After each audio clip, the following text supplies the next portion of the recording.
Welcome back, troglodytes, to another episode of Trogly's Guitars, the show where we video demo every guitar that we sell.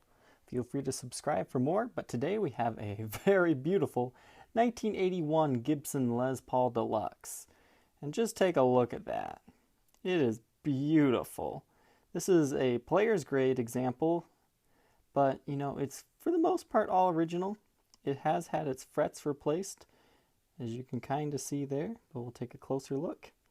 But all parts are original, except for, obviously, the frets and the Dunlop strap locks.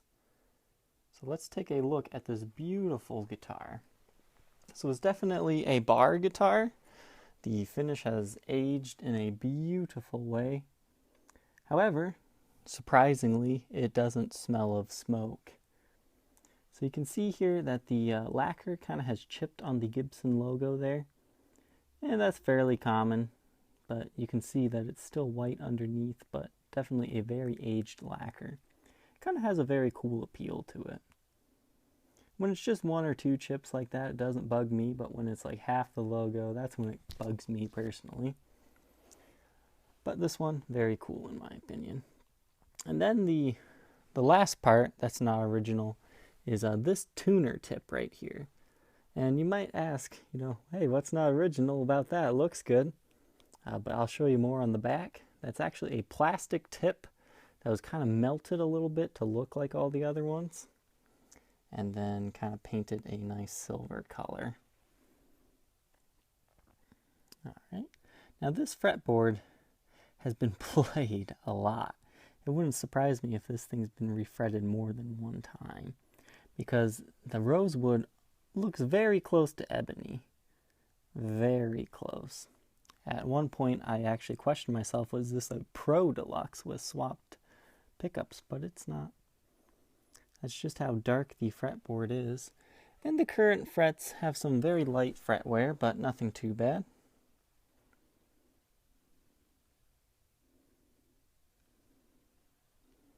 Now onwards to the finish here. As you can see, it was a very well-loved instrument. There are going to be some light scratches and some nicks and dings. Here you can see one on the corner. But, nothing too bad. It just has this beautiful three-piece maple top. It's got just enough character and such a dark look to it. It almost looks like it has a mahogany top. You can see where the pieces were seamed together there. They're not separated or anything, it's just the line that you'll always see. You have some beautiful graining there, kind of a bird eye there as well. But just your normal nicks and dings, scratches from playing. Beautiful original Shaw era mini humbuckers. And your bridge and tailpiece. It's currently set up as a wraparound like that. People say if you've never had that it makes it easier to bend the strings. I would say so. Basically, if you like playing a 9 gauge, if you top wrap a set of 10s, it feels more like 9s, but you get the more power out of it, but with still the ease of playing. Now on to the back of the guitar. Obviously you have some wear, but once again, nothing too extreme. Take a look at our serial number here. Dates it to 1981, 100th day of the year. That'd be the 10th in production for that day. And it is a Nashville plant. So now a closer look at this tuner here. You can kind of see where it's showing its sins. You can see the plastic under there. I'm not sure what they used to make it look so exact, but let's turn that here. But it is a very good matchup. But it looks like a normal Clouson ring was put on and then kind of melted. So it's a very interesting mod, but it is done. So that does kind of have a more plastic feel to it. But it's pretty cool. The tuner itself is original, just the switch tip. You see you got a little bit of a ding there, but no breaks, cracks, or repairs to speak of on this beautiful three-piece. Still maple yet, maple neck. You've got some honest play wear on the neck in the finish, but honestly, that just makes it that much easier to play. Got some light nicks and dings on the side of it as well.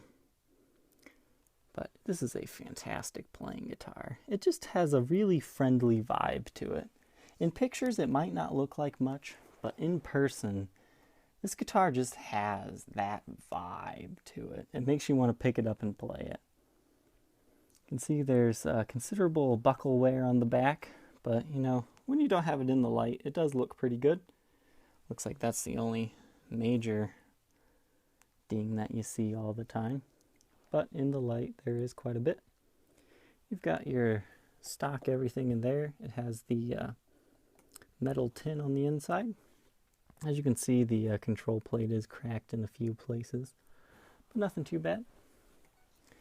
Then the final big ding on this guitar is on the horn there. Looks like they ran it into something. But hey, at least it wasn't the headstock, right? So the sides are fairly clean. Obviously they got some dings over the years, but nothing too crazily bad. Once again, you have Dunlop strap locks on this guitar. So you'll have to buy the piece that fits into those. Now this guitar does come with its original case.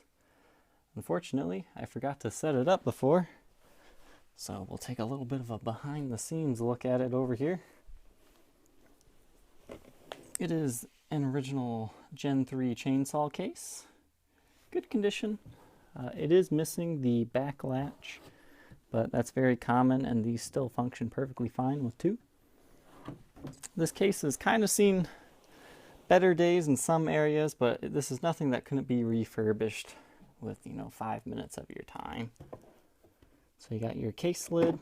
You can see the interior's fallen a little bit. Usually I put some tape there, and that cures that. And then the other thing is the top kind of falls like that, so you'll need some glue in there, or maybe you want to take this opportunity to put a different felt on it, or leave it as is. It doesn't matter if that falls or not, because it's a case. It's doing its job. Won't hurt the guitar as is. But this has been an episode of Trogly's Guitars. If you think you might be interested in this 1981 Les Paul Deluxe, feel free to contact me on my Facebook page, facebook.com/Troglys, Trogoys. You can also check us out on Reverb. Thank you for watching, and don't forget to subscribe. Bye.